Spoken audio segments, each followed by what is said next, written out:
If there's one thing that unites Canadians, it's our love for our national sport, hockey. Playing street hockey with the neighborhood kids is an indispensable rite of Canadian childhood. Growing up to become a professional hockey player in the National Hockey League, or making it to the show, as this honor is sometimes called, is a dream shared by many a young Canuck. Canadians have seldom celebrated as hard as when both the Canada men's and women's Olympic hockey teams won gold at the 2010 Winter Olympics in Vancouver, British Columbia. And they have seldom wept as bitterly as when a bus carrying the Humboldt Broncos, a Saskatchewan junior hockey team, crashed into an 18-wheeler on the Saskatchewan Highway 35 in the spring of 2018. As Canadian figure skater and Olympic gold medalist Patrick Chan put it, hockey is our sport, and it will be for eternity. Despite the Great White North's unbridled enthusiasm for its national game, it's been 29 years since a Canadian National Hockey League or NHL team won the Stanley Cup, the coveted NHL championship trophy. There are currently 31 teams in the NHL, and 7 of them are Canadian. If the winners of the Stanley Cup were chosen at random, the odds that American NHL teams would win the championship 29 years in a row would be 1 in 1,672. Of course, the NHL championship is not a game of chance, and there are many factors which determine a team's likelihood of making and progressing through the playoffs. So what sets Canadian NHL teams apart from their American counterparts? Are the coaches of Canadian teams less competent than those of American teams? No. Are the players paid differently? No. Do American teams have an unfair advantage in the draft? No. According to some, the only difference between Canadian and American NHL teams is the sort of treatment they receive from the officials during playoffs.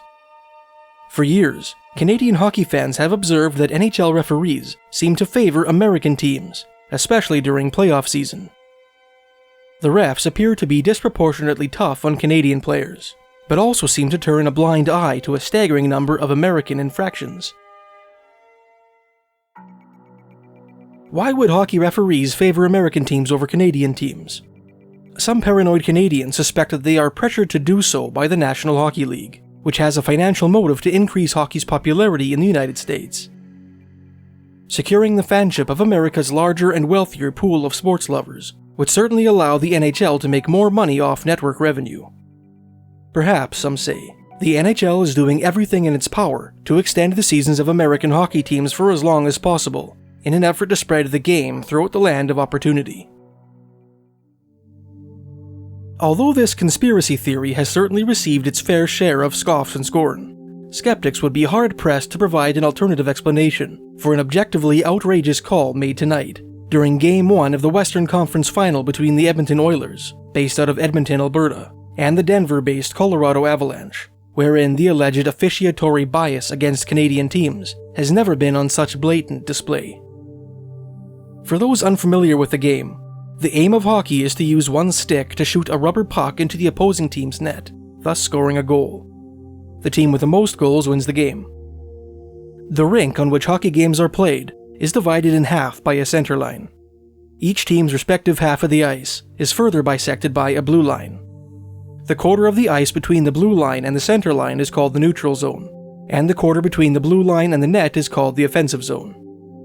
In ice hockey, there is a rule that the puck cannot enter the opposing team's offensive zone until that zone is devoid of friendly players. A player is considered to be in the offensive zone when both of his skates are completely across the blue line. This rule is designed to prevent players from cherry-picking or hovering near the opposing team's net to await a pass. To violate this rule is to go offside.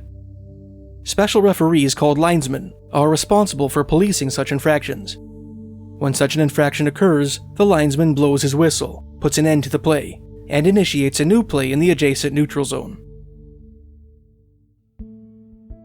At the very end of the first period of tonight's game between the Edmonton Oilers and the Colorado Avalanche, Colorado's forward, Valeri Nichushkin, number 13, was deep in Edmonton's offensive zone when his teammate, Cale Makar, that's number 3, skated across the blue line with the puck.